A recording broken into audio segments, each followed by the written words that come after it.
Wednesday is right upon us. I was about to say quarter to the weekend, but it's not quarter to the weekend. It's only Wednesday. This week has gone on for ages. Nevertheless, you're watching Smell the Coffee with Diana Master and Aina Raizakwe. How are you doing? I'm doing great. How are you doing? I'm doing fantastic. No, man. I think everyone is just like over this entire week. I think it existed for such a long time. Do you think we're already starting to feel the effects of year-end fatigue? Yes, absolutely.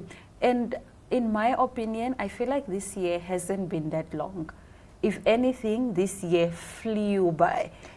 True. Like, that's how I feel. I wasn't in June, mid-year, and I was like, yo, bruh, when is December?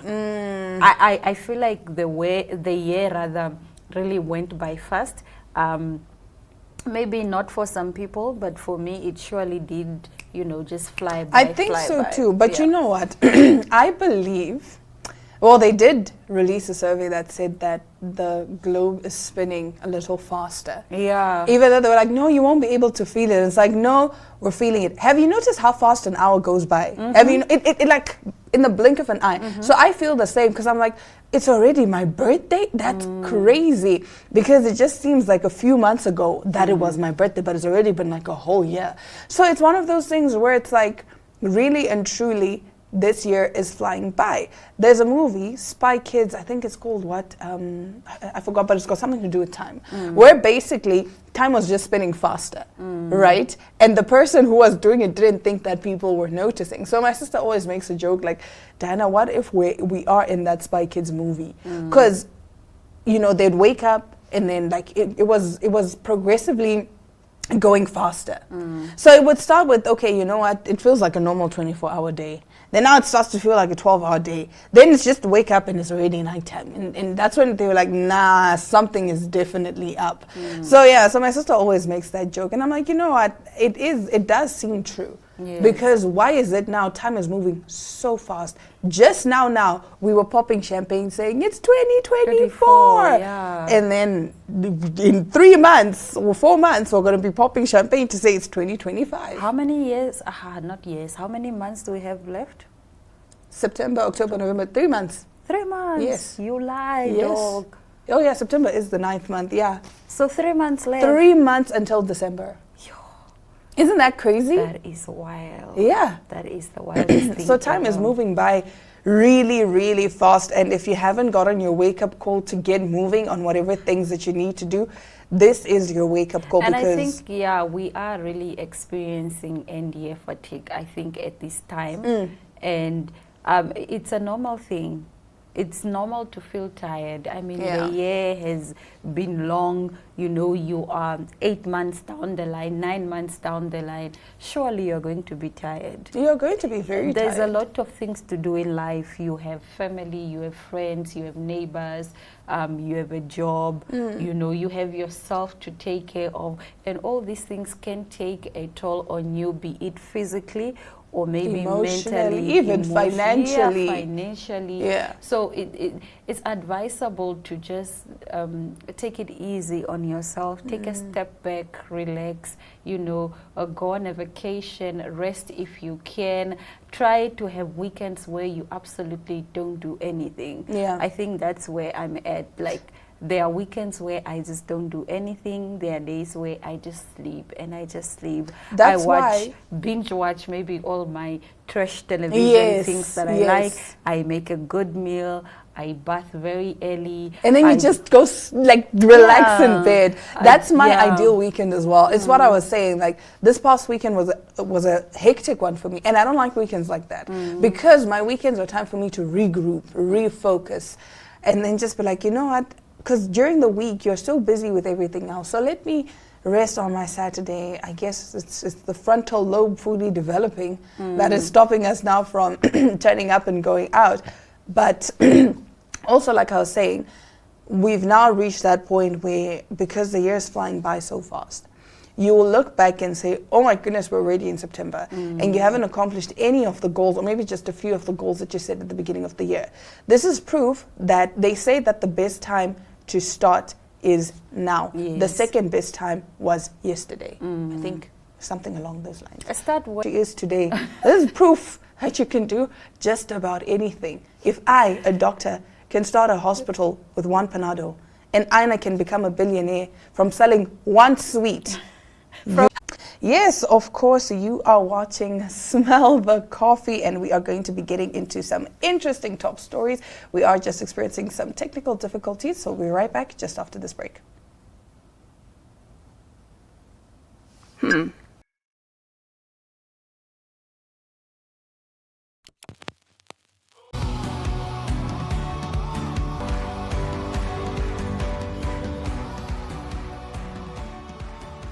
For more information, contact events@nhh.com.na.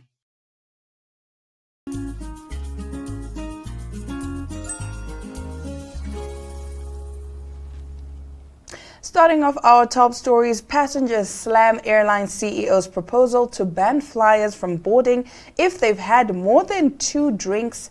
Don't you dare, he says. One airline's exec's anti-alcohol request might be a tall order for boozing travelers. After Ryanair CEO Michael O'Leary's comments about the need to impose a 2-drink limit at the airport bars due to an uptick in violence among plane passengers, frequent flyers aren't too pleased with the proposal. We don't want to begrudge people having a drink, O'Leary said this week per The Telegraph, but we don't allow people to drink and drive, yet we keep putting them up in the aircraft at 33,000 feet. He argued that gate agents have difficulty identifying overserved individuals during boarding, and imposing a drink limit would protect the safety of the pilots, crew, and fellow flyers. In the old days, people who drank too much would eventually fall over and fall asleep. But now those passengers are also on tablets and powder, he said. It's the mix. You get much more aggressive behavior that becomes very difficult to manage. And it's not directed just at the crew. Passengers fighting with each other is now a growing trend on board the aircraft. It's the mix. You get much more aggressive behavior that becomes very difficult to manage. Don't you dare take away my airport drinking, Ryan, scolded one person. Insist we turn up to airports 3 hours early. Take away the one thing that's even remotely enjoyable in airports, scoffed another. Not a big fan of the proposal, I won't lie.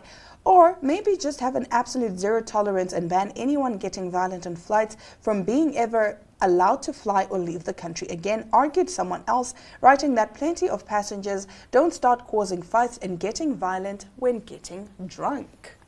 I agree that people can get a little bit unruly when they have had too much to drink. However, I feel like I don't think anyone would be extremely drunk.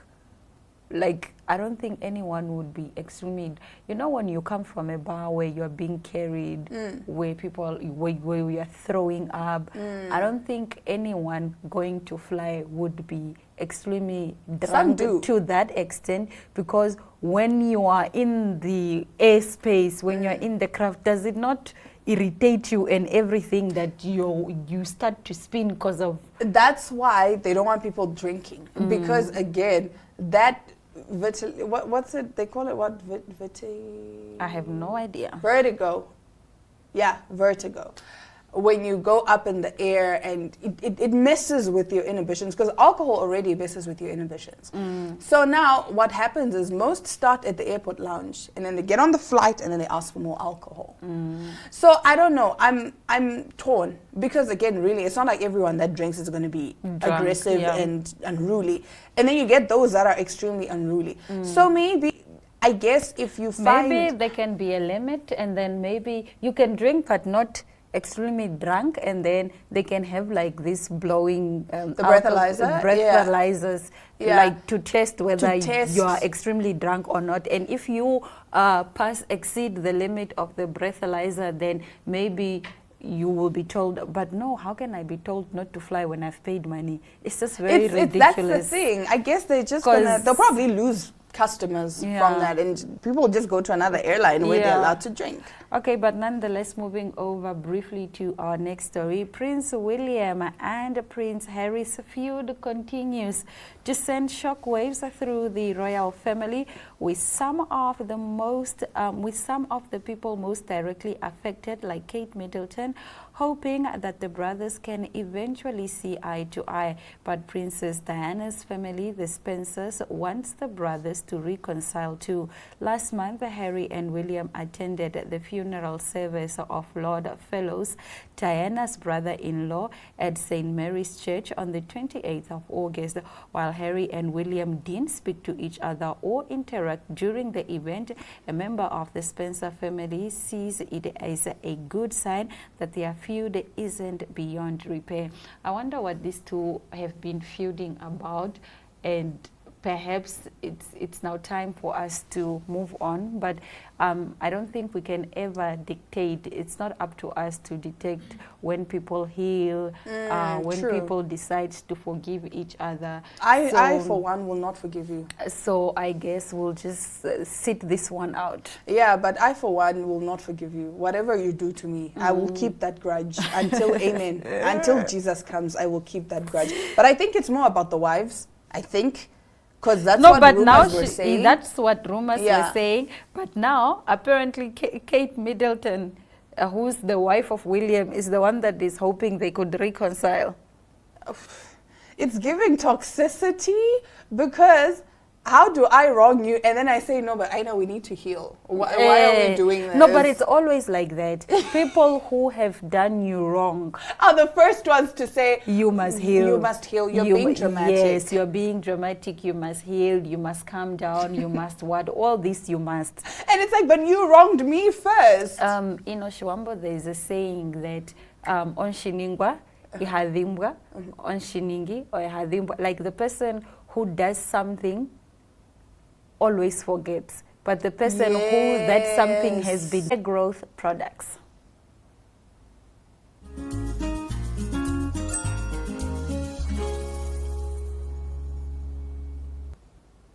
Good hair is defined by hair health and not hair texture. Today I am joined by Marlene Holland. She is the founder of Organic Hair Growth Products and be a businesswoman in this day and age. How are you doing? I'm fine, thank you. Thank you so much for having me as well. You're welcome. Tell us a little bit about yourself and your background. Okay, my name is Marlene Holland. And Holland is wife, a mother, a businesswoman, a teacher by profession, a law student. Yeah, and I live in did everything here. Basically full on Namibia. Yes. Okay, let's talk about the Organic Hair Growth Products.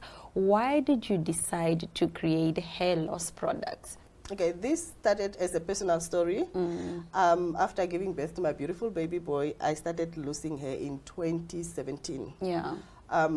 Slowly, I just did not notice first until I went to my hairdresser, and then she noticed that, no, your hair has become so thin. And I started now realizing myself that really now the hair is just, every time I brush out, a lot of hair was coming out. I went to my doctor and a GP, who then prescribed me a few things. Later on, I still went back again. It was not helping. The scalp was so itchy. Hair was now really getting out. And then they referred me to a trichologist here in Windhoek, who gave me some ointment, shampoo to use and all that. It just helped a little bit. And then later on again, the hair started shedding more. So then they said I had alopecia areata. It's a condition on the scalp, and I researched it, which then I started seeing on YouTube that there were other women who were also going through the same thing postnatal. Yeah. And others were going through that because of stress, depression, so many reasons as to why people were losing their hair.